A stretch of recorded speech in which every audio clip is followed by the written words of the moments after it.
one. If you want to answer, please raise your right arm if you want to answer, okay? Yes, teacher. Okay. Who among you here already ate their lunch?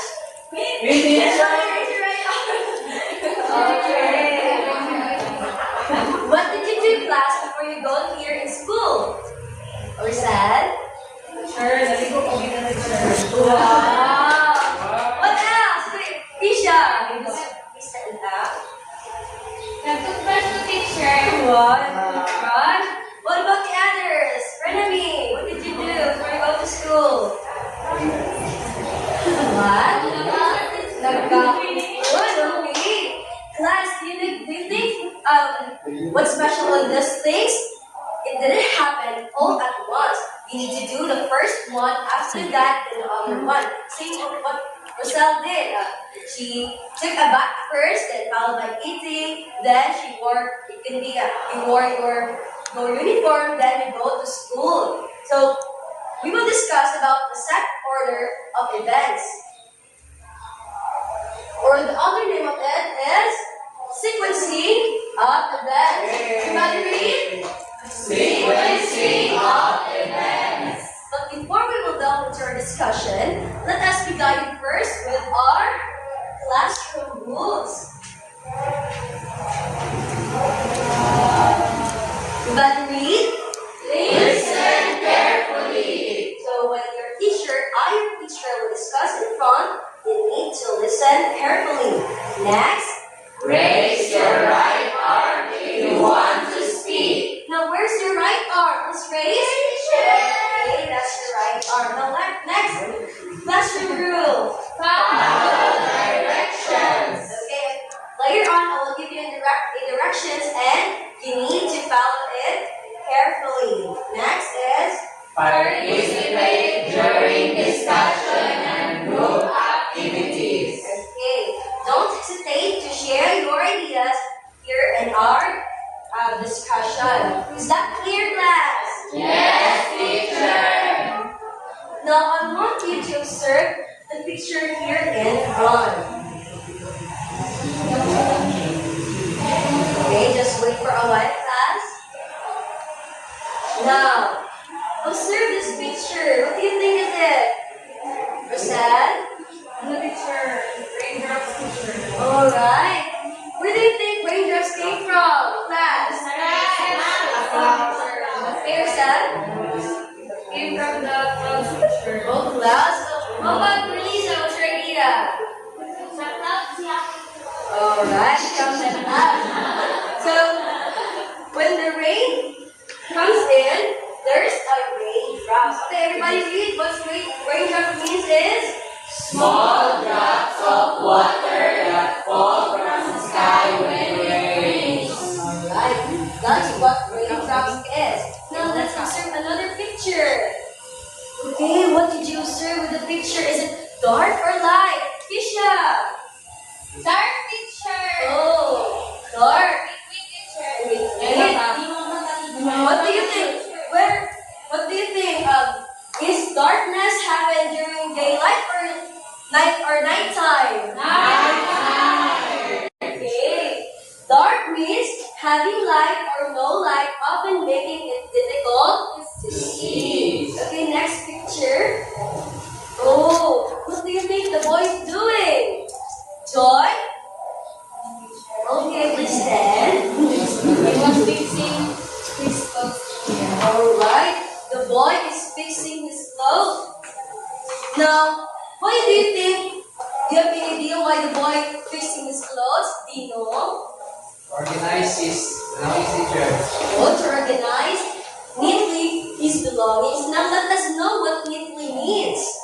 In a tidy and organized way, showing attention to detail. Okay, next picture. What is it? DJ? Umbrella, teacher. Wow, you really know what is it? Okay, umbrella. Who among you here already used umbrella? Please raise your hand. Alright. When do you think umbrella will use it? Saan? Sir, ginagamit ng mga umbrella teacher pag ulan or init, sir, para hindi naman sa ulan. Alright.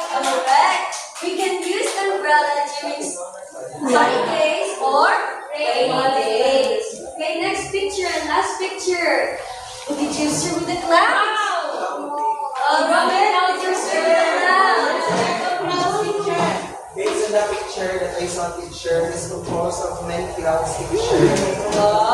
Did you reveal with the picture? See, there's a bunch of clouds. When you saw a bunch of clouds, it's called cloudy or cloudy day. Having a lot of clouds in the sky often indicating rain or bad weather.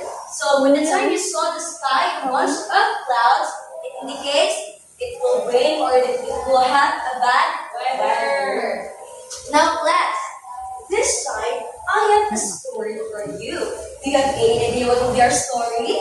No, teacher. Okay. Our story is all about Lara's rainy morning.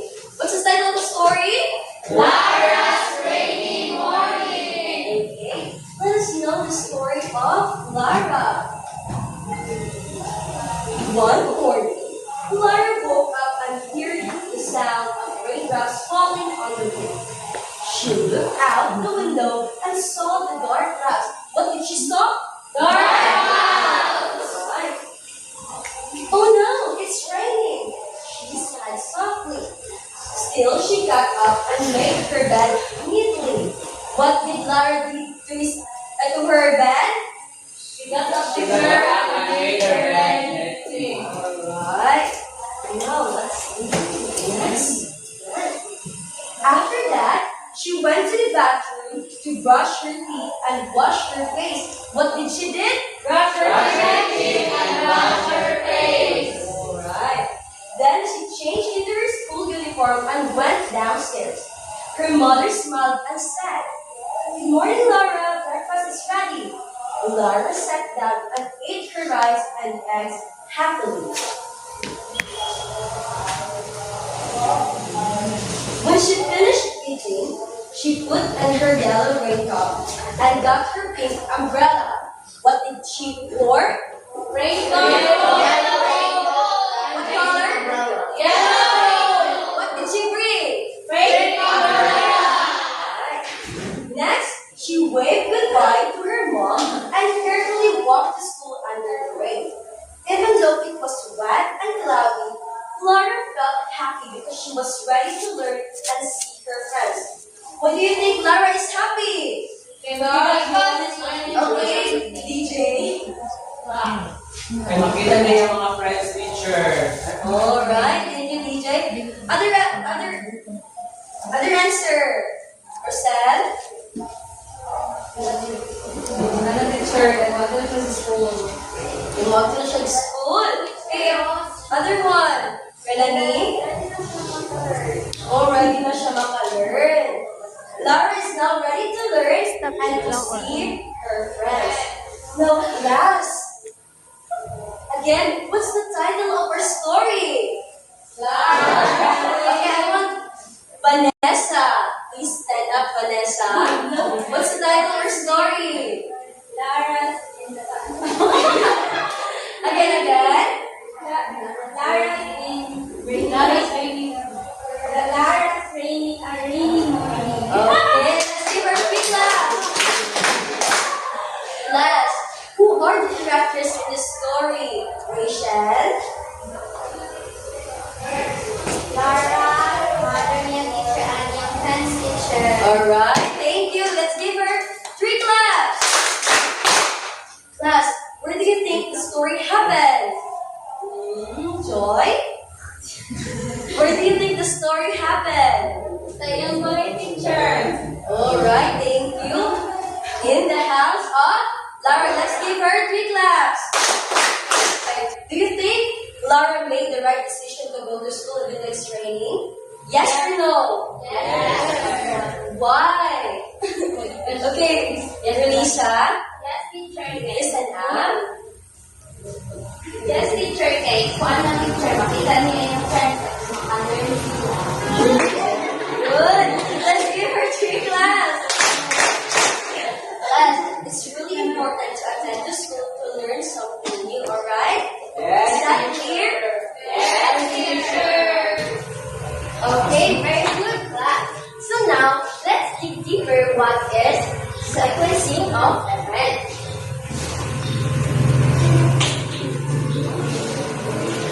So now,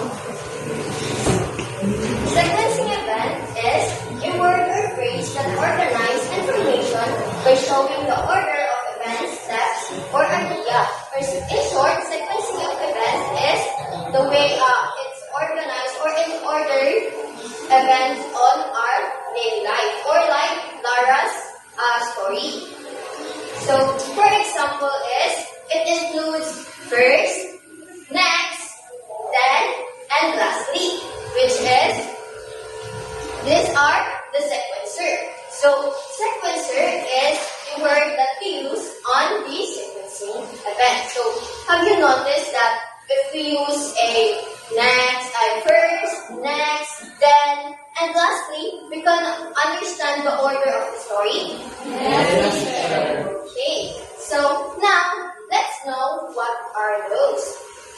So the first is the first word, which is, it tells the first thing happened on the story. For example, on Lara's story, what first thing happened on the story? Yes, very good. Now, mata siya. So, the first thing happened on Lara's story is, she wake up and heard the rain. And the next special word is the next word, which is, it tells us what happened next after the first thing, after the verse. So it's step after the start.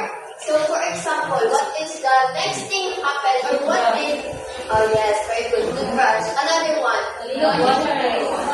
naligo, wash your face, nagilakon, okay, very good.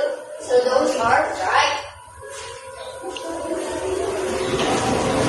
So next is the then word. So then word, it is on the middle of the story, which is it's after the next. So in the then word, so have you on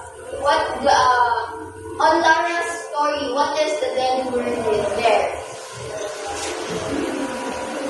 What is the then word? Yes,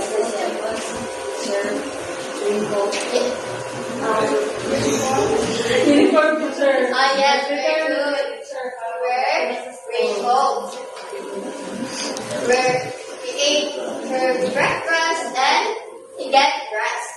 So next and lastly, which is the lastly word. So in the lastly word, this is where the finish happened. So for example, is in the Lara story. So what is the last thing happened on the Lara story? Awareness of rainbow. Yes, the awareness of rainbow. Then Awareness of school. okay, very good. So now, to test if you really understand what our topic for today, we will have another activity. Okay, so now, here are the mechanics of our activity. So I will group you into 4 groups. So this will be the first group, second group, third group, and the fourth group. So the group will arrange the picture that I will give to you, which is you're going to arrange, which is which of the picture is the first, second, third, and fourth. And after that, we're going to paste the picture on the board, and the first who done the activity first will have an extra point. Is that clear, class? Yes, teacher. Okay, so first group, second group.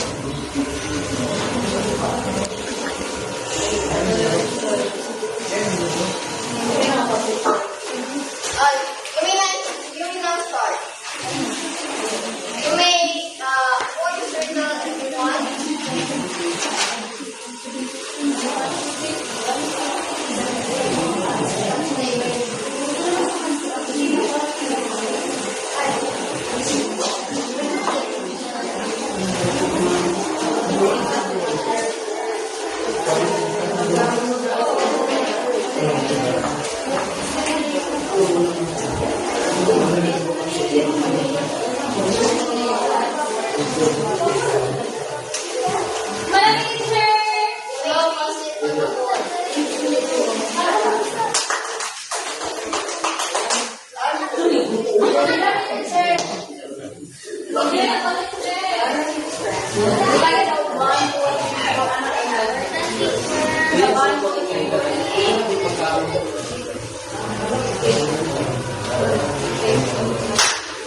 Ang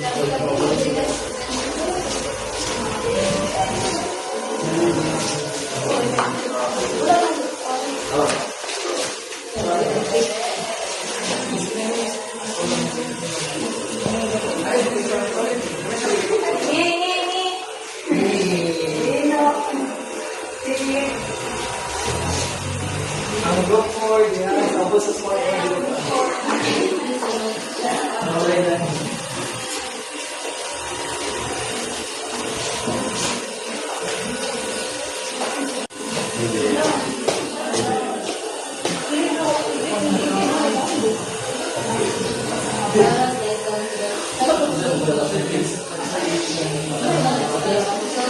Quiet well.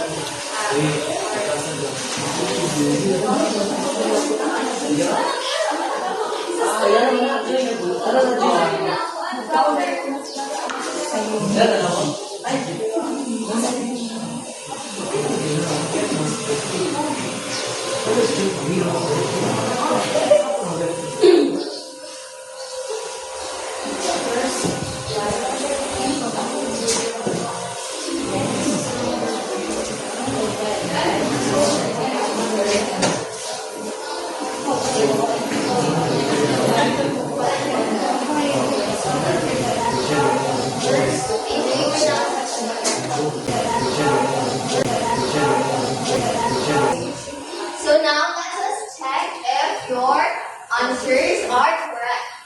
So first, group 1. So Lara, the girl woke up early in the morning. Is this right? Yes! The first thing we do on the when we go to school is we woke up early in the morning, and next is brush her teeth, and the girl ate her breakfast, and the girl walked to the school on holding umbrella. So it's correct. And also group 1 is the first, right? Yes, sir. Okay.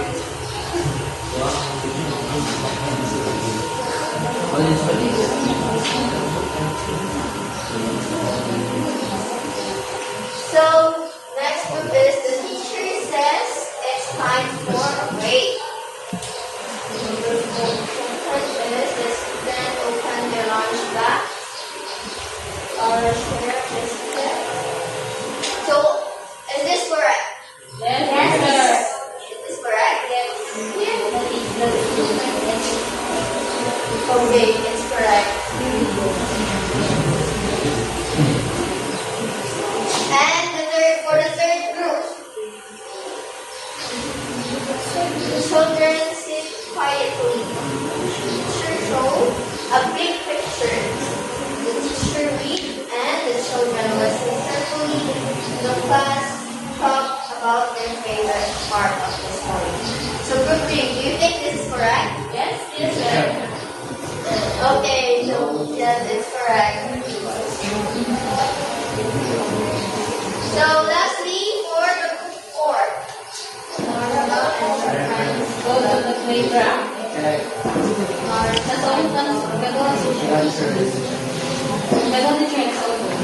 Yes.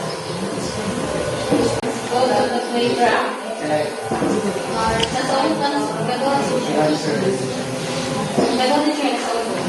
Yes.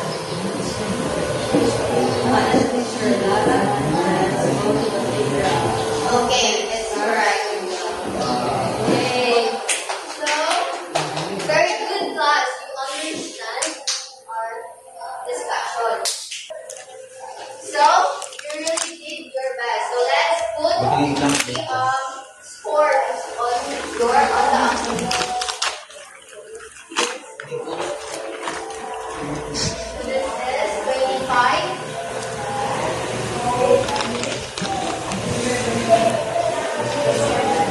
So let's give 3 claps for group 1. And now class, for your physical activity, I will hear answer sheet for you to answer. And you're going to do is to put 1, 2, 3, and 4. What happened first, next, and class.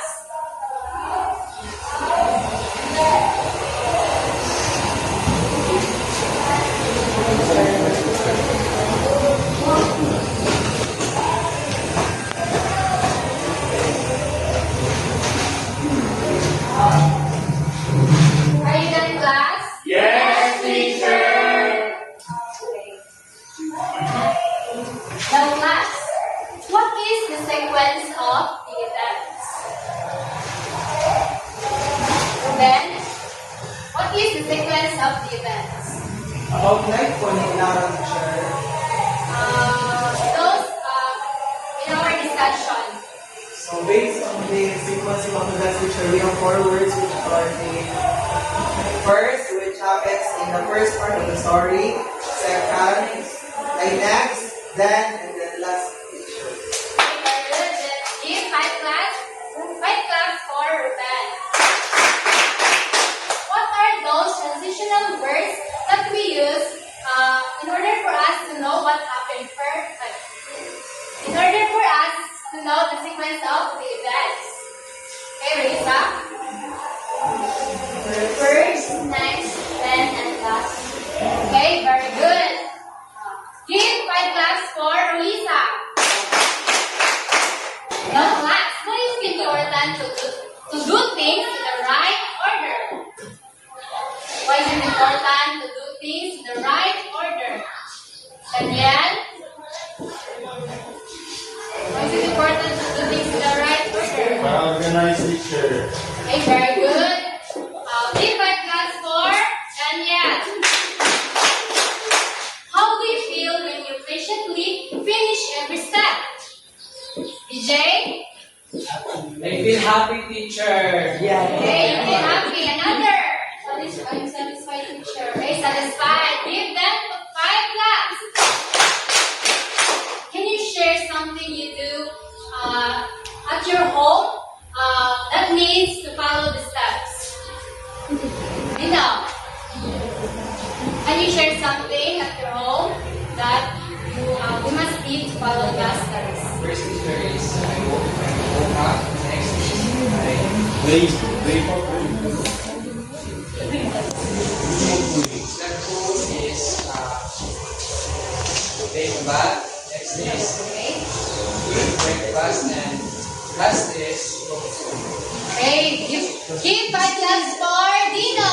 That's the answer. Teacher Joy. O teacher, mag-go teacher.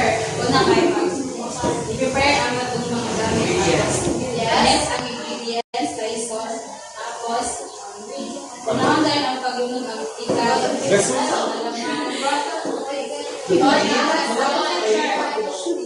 Kayo yung teacher, lahat. Sir, Yay! That's for Joy!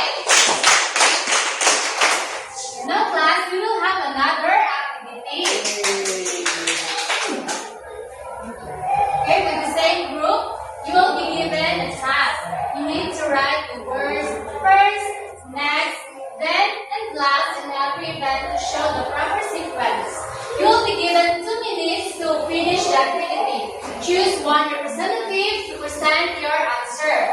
The most behaved group will receive additional 5 points. And here's your activity. 3, 4, 2, and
Okay, let's check if your answers are correct.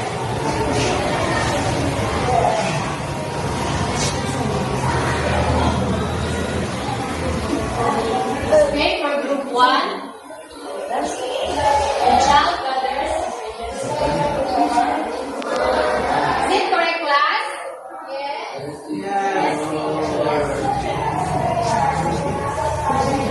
Okay, your answers are correct.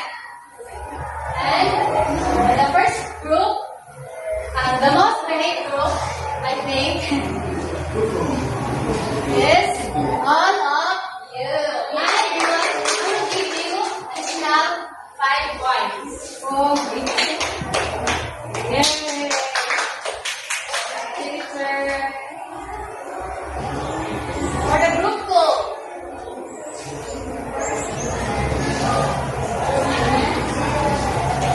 is it correct, class? Yes, it is correct.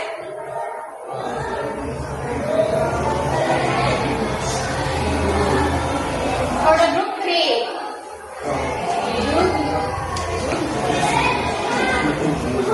is it correct? Yes, teacher. Okay, it is correct. For the last group, okay, also correct.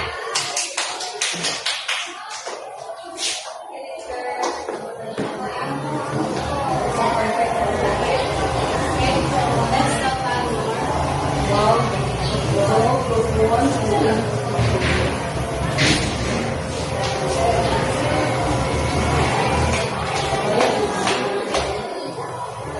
winner for our activity is Group 1. Let's give them 5 claps. For your individual activity, okay, please read the instruction. Listen and teachers below. Number them in the order they happen. Girls 1, 2, 3, 4, 5. 5.